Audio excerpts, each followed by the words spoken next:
Greetings and welcome to another Shakti Temple Talk. It's been a very long time, and I am happy to be back here with you with a burst of inspiration on a topic that's been really ripe in my world, and that is this idea of the Tantric body. And just the title, the Tantric Body, can evoke all kinds of ideas and imagery of what that might be, right? We might think of someone very sensually embodied or something of that nature. Now, in the West, there's a very common misconception that Tantra has to do with the urges of the physical body, and I would even say like fulfilling, like the deep fulfillment of the urges of the physical body, right? In the West, when we think of the body, we really just think of, the boundaries of our flesh and everything that's inside, the organs and glands and this kind of thing. But the Tantric body is something so much vaster than that. And the Tantric body takes the experience of being in the body and turns it as vast as the night sky. My teacher has this amazing saying that we are space adorned. So when we start to get in touch with the Tantric body, we do that very much through this physical body, which is, I think, why the path of Tantra is so intriguing in the modern era. But it's not, the physical body is just a gateway to something so much bigger. Through the Tantric body, we come to realize that the whole of the cosmos can be found in here. And this is how the ancient practitioners and seers were able to go in and know these universal truths through direct embodied experience. So I want to go over a little bit of the anatomy of the Tantric body, and keep in mind that it is a very complex system, and there's a lot we can kind of chew on philosophically. But what I'm really wanting to kind of portray here is the experience of the Tantric body, because that is the most important part. It's not Tantra without the direct experience. And it's important we have the philosophy as kind of, a structure to understand what we're trying to touch through the practices and methodologies of Tantra. But what we're going to try to touch here is the direct experience. So the Tantric body, or the anatomy of the Tantric body, we can find in the yogic systems as well as the tantric systems. And the first thing we have is what are called the 5 koshas. And the 5 koshas can be translated to the 5 sheaths or the 5 bodies. Right? And so we start at the most physical with the physical body, and this is known as the Annamaya kosha. Next, we have the energy body, which is known as the Pranamaya kosha. So we would identify the energy body through the 5 senses, right? I can feel, I can hear, I can see. It's the way, like when you close your eyes and you can feel this energy in the body or tingling in the fingertips. Then we're in touch with the Pranamaya kosha. We have next the mental and emotional body in the Manomaya kosha. This is where we're, obviously thinking is taking place. On some level, I actually feel like the emotional body, which is not shown in this system as a separate entity, but it's almost like the relation between the Pranamaya kosha, the energy body, and the mental body. The emotional body kind of dances in between there, I feel. And then we have the Vijnanamaya kosha, and this is very interesting because Vijnana is, or Jnana is wisdom. So we call this the wisdom body. So the tantric bodies, or the sheaths, are actually separating the mind, which tends to kind of dissect things to understand them, and the wisdom mind, wisdom body, which can really see the totality, can really see that bigger picture, can really see the interrelationships of things without having to separate them out, right? We could say our intuition is kind of existing in the realm of Vijnana Maya Kosha. It's this, when we have that clear perception of truth that's not relative, that's not subjective, it's absolute, it's non-debatable. So the Vijnanamaya Kosha kind of acts as a gateway. Like I was saying, the emotions kind of act as a gateway between energy, the energy body, and the mental body. The Vijnanamaya Kosha, which is its own sheath, its own layer, acts as an intermediary between the mind and spirit. And so our next body, the fifth kosha, and we can think of these as like Matryoshka dolls. There's like the center one, and then they grow out like this. So my physical body would be at the center, and then I have these layers of awareness and energy. And so the last one is the Anandamaya Kosha, Ananda meaning bliss. And so it's the bliss body. We could call it the spirit body, right? So this is where the realms of spirit are. This is where the first individuation of consciousness from the all-encompassing absolute starts to differentiate into our own essence, right? But it's still very much of source, of the divine realms. So the tantric body does not see these as separate things, right? And so oftentimes our experience, like we get lost in the mind, we forget we even have a body, right? Or we're trying to transcend to the spiritual realms and forget about the body entirely, or we're just living in the body and what it wants and desires and the itches it needs scratched. So the tantric body is that as a whole, as a single entity. And we could, like I said, we could break all these down. They're associated with the 5 elements, and the 5 elements in Tantra make up everything, including not just our body, but also our minds, our emotions, the way we process information. And the elements have a gross and a subtle, right? Many levels of subtlety, actually.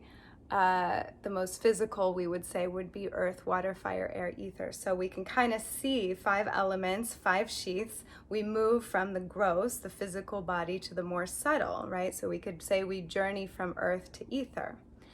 The tantric body starts to unify these 5 koshas, so that our experience is not just of being in a physical body, is not just of the thinking mind, but is of this totality of bodies nestled within each other. And like I said, I love this quote from my teacher that we are space adorned. So these sheaths, and they're called Maya because we think of Maya, which is another name of the goddess. She's the great illusion, right? But the illusion is just the perception. And so the illusion is we are space, we are her, we are the divine. And yet we have these layers of individuation, starting with really Anandamaya Kosha, then Vijnanamaya Kosha, Manomaya Kosha, and this individuates our consciousness. So Tantra is a path of liberation in and through the body. How that works is we start to rest the mind into the body. We start to track the energy in the body through that process. And eventually something opens. We start to become vast as the sky, vast as the cosmos. The body becomes the crucible that duality unifies within, right? So we can think of all these different duality pairs, meaning like the lunar and solar energies, the energies of heaven and earth, right? Or the earthly realms and the cosmic realms. We have access to all of this within those 5 bodies. So as we start to expand, duality starts to unify. Our perception starts to unify. We start to understand the nature of the universe and our place within it and how everything is interconnected. We start to become spacious, and in that spaciousness, we can start to discern, right? We're not leaving the body behind. We're in the body. We're going deeply, in fact, into the body to find that spaciousness. But in doing so, we start to be able to follow what the actual wisdom of the body, right? Because that wisdom mind is now connected to the body, versus just following these urges that the body might have, right? We might have a sugar craving, but we're like, oh, maybe that's not actually the most harmonious choice to make, to go eat a pint of ice cream or whatever. It could be sexual urges, some of which are very beneficial and some of which really aren't, right? And so we start to have this discernment with that higher wisdom mind as we're contacting the physical body, as we're contacting the energetic body. We start to understand the energetic impact of ourself in space, right? And we start to realize that the inner space and the outer space, right, what's within me and what's outside of me, are constantly in a dance and a relationship.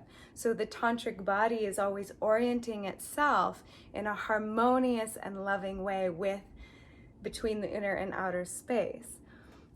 So I don't know if there's so much more I want to say on this, but I just wanted to expand on the idea of the tantric body, that the tantric body is not limited to the physical body and the desires and urges of the physical body and getting what we want and living a juicy life and this kind of thing. The tantric body is a body where we touch the eternal through this body, where we start to become so expanded that we realize that there's no difference. Like the skin is literally like a cloak that is just around space, that we can touch from the earthly realms, we can touch the cosmos, that we can access wisdom, that we can become liberated, free to follow. You know, I think about thoughts, like when we start to touch this really spacious awareness and spacious energetic matrix, we start to realize that our habitual patterns, these ways that we stay trapped, are like these roads that we can choose to go down or not, right? They all arise as this kind of tension, and they have a strong pull, a strong magnetic pull due to our karmas. So the tantric body is unraveling these knots, these entanglements, these karmas by becoming more vast, more all-encompassing. We have more choice, right? And so we can start to identify when these come up, and they come up in the form of kind of a tension or like a constriction in the field of energy and consciousness. And we can start to let those arise within the space and then fall, rather than letting it collapse our energetic system and we go for a ride. And oftentimes that ride takes us into the past or the future or into the mind exclusively, at the expense of this greater, vaster field of awareness and energy and embodiment that we can exist in. So Tantra is a training grounds for us to start to access this totality, this unity between these 5 different bodies, till we experience them as one body. This is not just a physical realm. And in the West, we get very fixated on the physicality of this realm.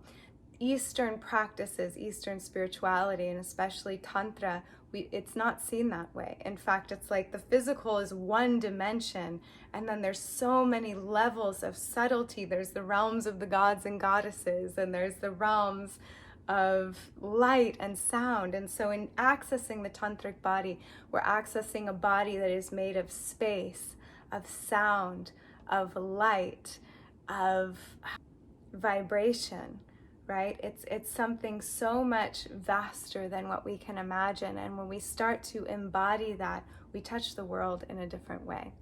So this is the tantric body. The tantric body is this union of consciousness and energy, and ultimately this vast expanse.